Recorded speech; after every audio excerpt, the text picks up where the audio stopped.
Aujourd'hui, dans votre capsule VIP avec Pasteur Guy, 3 raisons bibliques pour rester joyeux malgré les épreuves.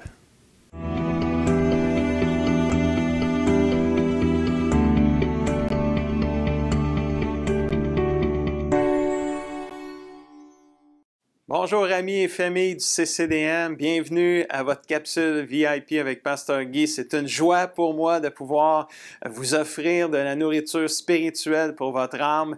Et aujourd'hui, j'ai une capsule d'espoir à partager avec vous. Et le titre de la capsule d'aujourd'hui, c'est 3 raisons bibliques pour rester joyeux malgré les épreuves. Êtes-vous prêts à nourrir votre âme? Je crois que oui.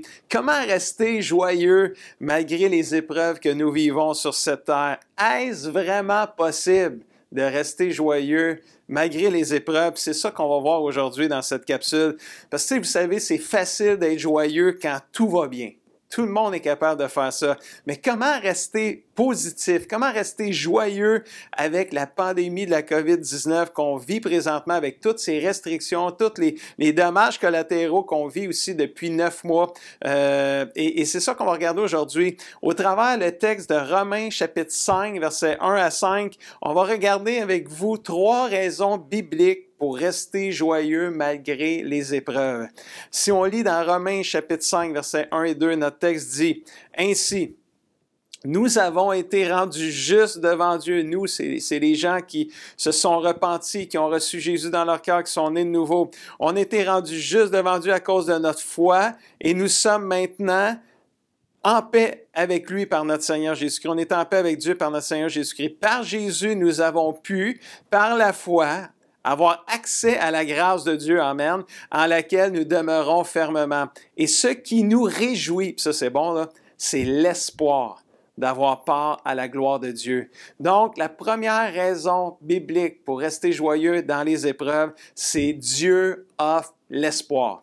Quelqu'un a dit qu'une personne pouvait vivre 40 jours sans manger, 3 jours sans boire, 8 minutes sans respirer, mais pas 1 minute sans espoir. L'espérance est tellement important. Plusieurs personnes ont mis de l'espoir souvent à la mauvaise place. Ils l'ont mis dans leur travail, ils l'ont mis dans leur salaire, ils l'ont mis dans leur bonne famille, ils l'ont mis dans leur personnalité ou dans toutes sortes de choses qui ne sont pas nécessairement des mauvaises choses en soi, mais toutes ces choses-là sont temporaires. Ils peuvent toutes nous être enlevées à un moment donné et si on met notre espoir dans ces choses-là ou dans ces personnes-là puis ils nous sont enlevés, mais là, on perd notre espoir. Donc, l'espoir est éphémère. La joie est impossible sans espoir. Tu ne peux pas être joyeux et sans espérance. Les gens désespérés n'ont aucune joie. Les enfants de Dieu, on a une raison d'être joyeux et d'être positif en plein épreuve, en plein difficulté comme la COVID-19. On peut nous réjouir dans notre espérance. Ce qui nous réjouit, c'est notre espoir, c'est l'espérance. Romains 12, 12 nous dit « Soyez dans la joie à cause de votre espérance. » Quel bon verset, puis ça continue, puis c'est aussi fort, là. Restez patient dans le malheur, restez persévérant. Hey, découragez-vous pas. Patience, on va s'en sortir, là. On va finir par passer au travers.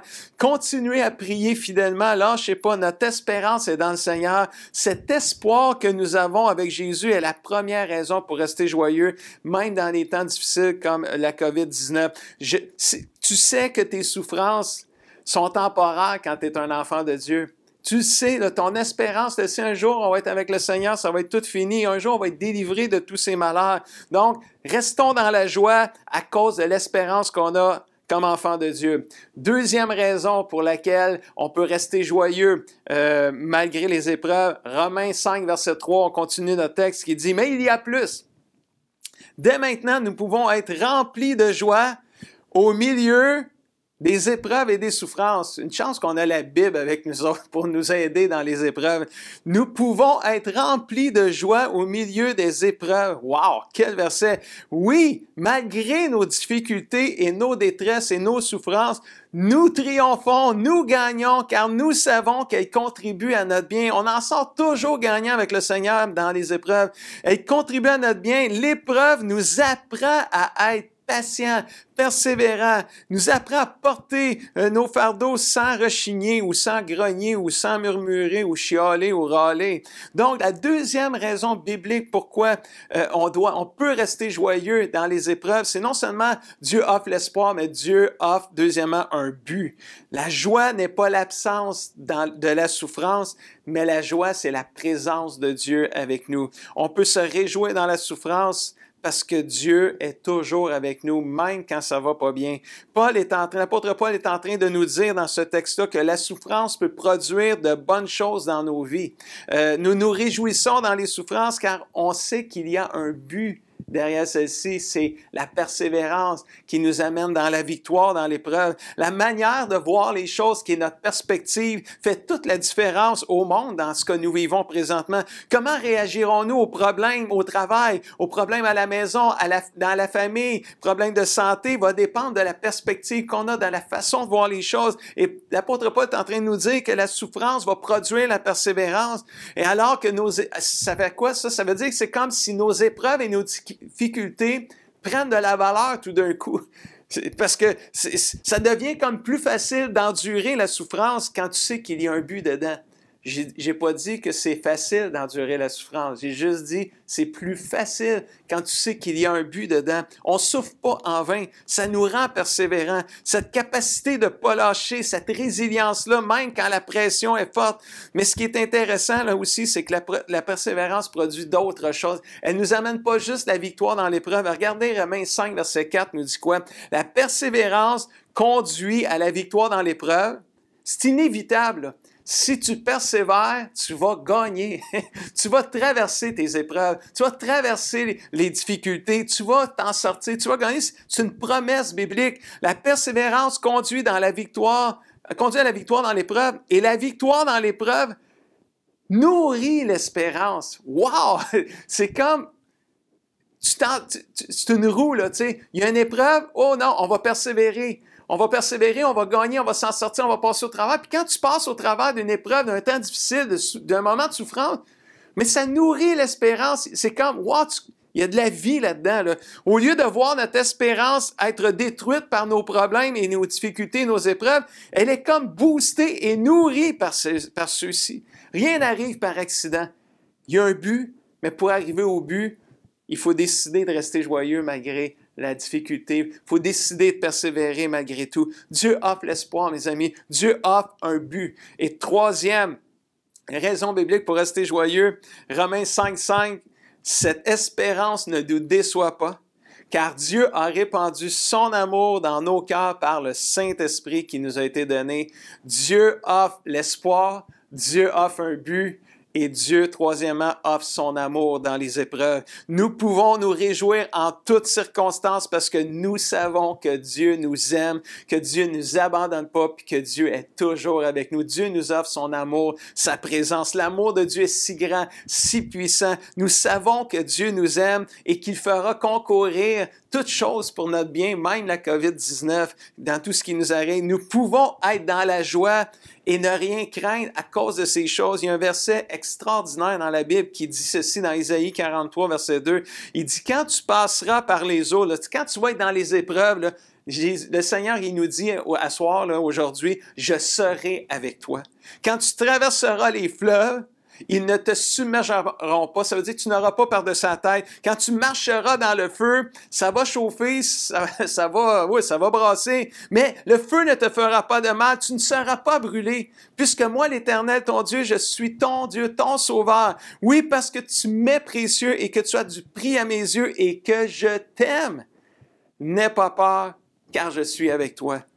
Voilà un verset à apprendre par cœur, mes amis, aujourd'hui, à écrire sur une petite carte, à mettre dans ton portefeuille ou dans ta sacoche, dans ce temps de COVID-19, puis le lire et le relire, tellement qu'il fait du bien. Et c'est tellement incroyable parce qu'on sait que Dieu est avec nous. On ne se noiera pas dans COVID-19. Là. On ne brûlera pas. On peut perdre peut-être des choses. On perd déjà des choses. On manque des... Peut-être qu'il y en a qui ont perdu leur emploi. Il y en a qui... On ne voit plus nos familles. On ne voit plus nos gens. La peur est partout. Les gens ont peur de tout. Là. C'est terrible ce qu'on vit. Là. Mais Dieu est avec nous. Il ne nous a pas abandonnés. Là. Il n'y a rien qui est au-dessus de nos forces. Rien ne peut effectivement nous détruire. Le diable ne peut pas. L'ennemi ne peut pas. Ton pire ennemi ne peut pas te détruire. C'est assez clair, ça. Wow, c'est merveilleux, ça, frères et sœurs. Merci, Seigneur. Peu importe ce que tu traverses dans la vie, tu ne le traverseras pas tout seul parce que Dieu est là avec toi, avec moi, avec nous. C'est tellement merveilleux. L'amour de Dieu ne nous abandonne pas. Dieu nous offre son amour. Dieu nous offre sa présence. Voilà une bonne raison biblique pour rester joyeux malgré les épreuves. En conclusion, la joie, rester joyeux, la joie, c'est un remède à toute épreuve. Si on pourrait dire ça comme ça. Dieu offre l'espoir, Dieu offre un but, Dieu offre son amour, sa présence.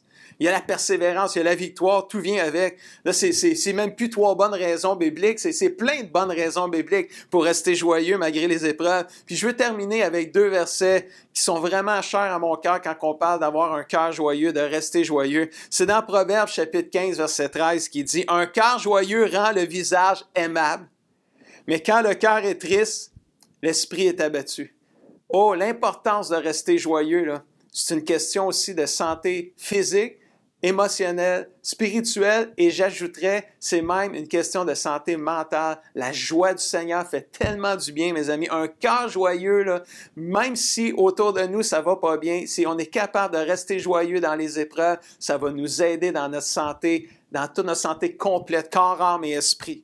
Proverbe 17, 22, un cœur joyeux est un excellent remède. C'est même plus un bon remède, c'est un excellent remède. Mais l'esprit déprimé mine la santé. Veux-tu être en santé, mon frère et ma sœur, mon ami? Veux-tu être en santé spirituelle, physique, émotionnelle, psychologique, mentale?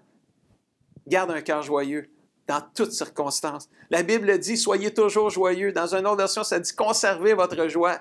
Oh oui, on en a tellement besoin. Et la question que je vous ai posée au début, est-ce vraiment possible de rester joyeux malgré les épreuves que nous vivons sur cette terre, incluant la COVID-19? Bien, la réponse biblique, on vient de l'avoir, c'est oui, c'est possible.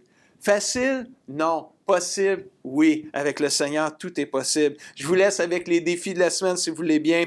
Déterminons, numéro 1, de rester joyeux. C'est le défi, hein, Constance, aujourd'hui, de rester joyeux malgré les épreuves que nous vivons, parce que Dieu offre l'espoir, un but derrière celle-ci, c'est-à-dire la persévérance, la victoire, et il nous offre son amour et sa présence. Je vous encourage à lire, méditer et pratiquer Romains chapitre 5 cette semaine. Et même, je vous encourage à réécouter la capsule, à prendre des notes de tous les versets et à les relire. Ça va vous faire du bien. On va prier ensemble en terminant. Papa Céleste, merci pour ta parole merveilleuse aujourd'hui. La joie du Seigneur est ma force. Et Papa Céleste, je te prie de venir aider chacun de nous aujourd'hui, tous ceux qui sont seuls, tous ceux qui vivent des moments de découragement, de déprime présentement. Je prie que cette parole va venir les encourager, Seigneur, à trouver une joie en toi surnaturelle, Seigneur. Je prie, Seigneur, que Dieu, l'espérance puisse briller à nouveau dans les cœurs, que Dieu, la persévérance puisse, Seigneur, s'installer dans toutes les vies des gens qui écoutent ce partage, cette capsule aujourd'hui. Je prie, Seigneur, que ton amour et ta présence viennent inspirer, Seigneur, et donner du courage à plusieurs, Seigneur.